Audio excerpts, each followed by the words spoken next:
when you're first talking about doing a massively multiplayer game for BioWare, really the vision of what that game would be was to bring storytelling, BioWare storytelling, to the MMO space.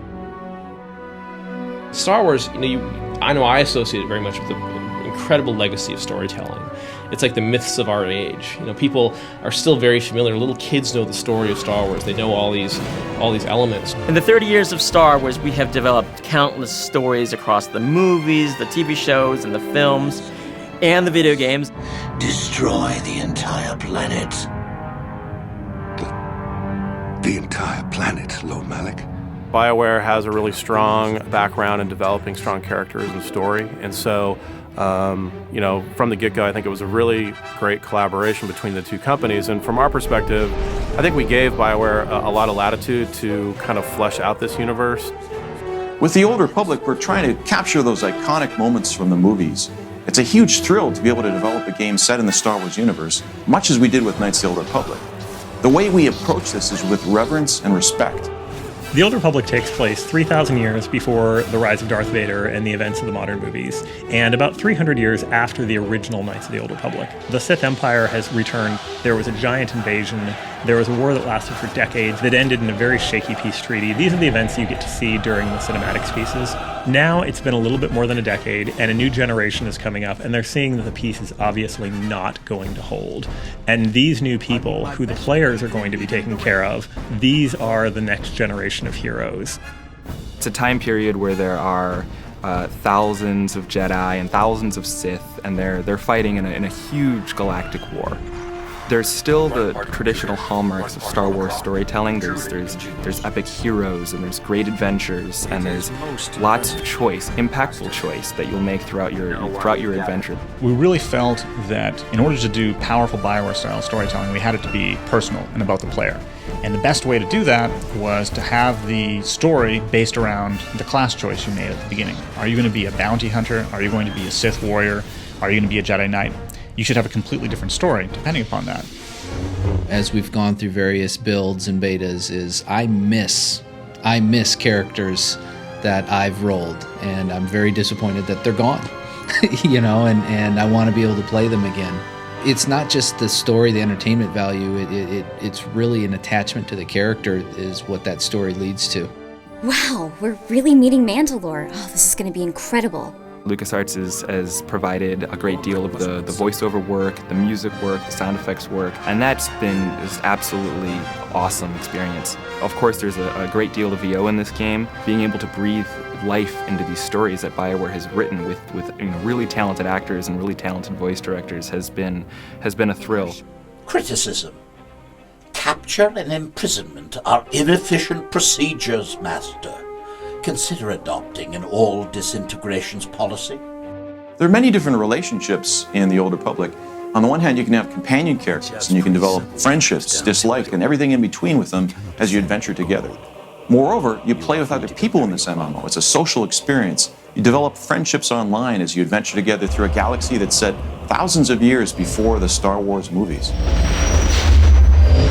I lose sight of the mechanical aspect of it, which to me is the perfect thing for an RPG.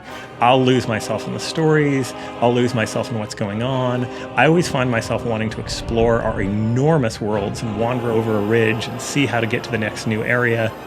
Epic is a word that's so overused, but honestly, it just applies so well to Star Wars The Old Republic. It's so big. Like the moment you actually get your ship, there's these sort of key beats in the game that have an incredible impact. Like you walk into this hangar and you see your ship and the music's playing and it's yours. And then you go to the galaxy map and you go, wow. And then you start seeing all these familiar environments that you remember from the movies, and you're like, I'm here.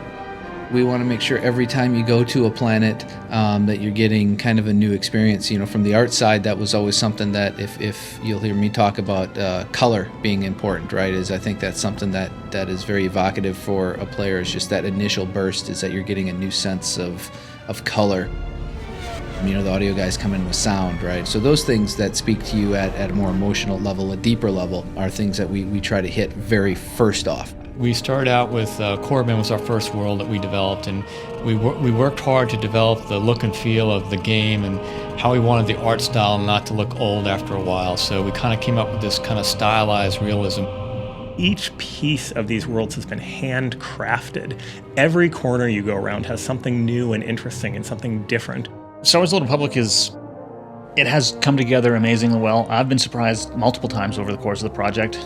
One of the biggest things was just how cinematic the game has become. I've played all the different classes. There really aren't any bad choices. I think people will probably gravitate towards some of their favorites, but I think they would be doing themselves a disservice if they didn't really branch out and create some other different character types and really get a sense of what this universe has to offer.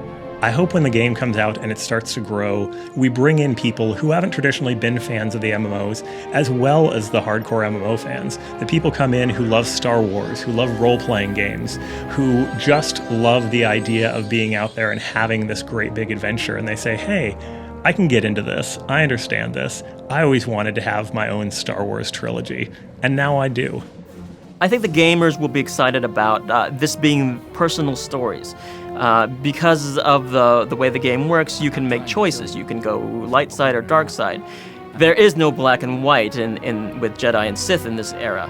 The fans have been an essential part of making this game possible. They're really, really dynamic and active in the community. Our fans are our best ambassadors. If they love the game, they can bring their friends in. So we have put a real importance on the relationship with them. In Star Wars: The Old Republic, we want to have world-class service as well as a world-class game. Not only are you going to be exploring dozens of different worlds and starships and environments in the game, but you're also going to be doing it with hundreds and hundreds, if not thousands of other people at the same time in one world. I think it's that kind of community and that kind of mass that really brings the vision of the movies to life. The thing I've been waiting for the most in producing this game is just to finally be able to give this gift to the Star Wars community, this game, which I think is going to be very well received to all the Star Wars fans out there. And I'm a big Star Wars fan. I think this is their ultimate game. They get to live in the Star Wars universe and experience any story that they want. And it's something that I think it's the Star Wars game players have been waiting for since they were little kids.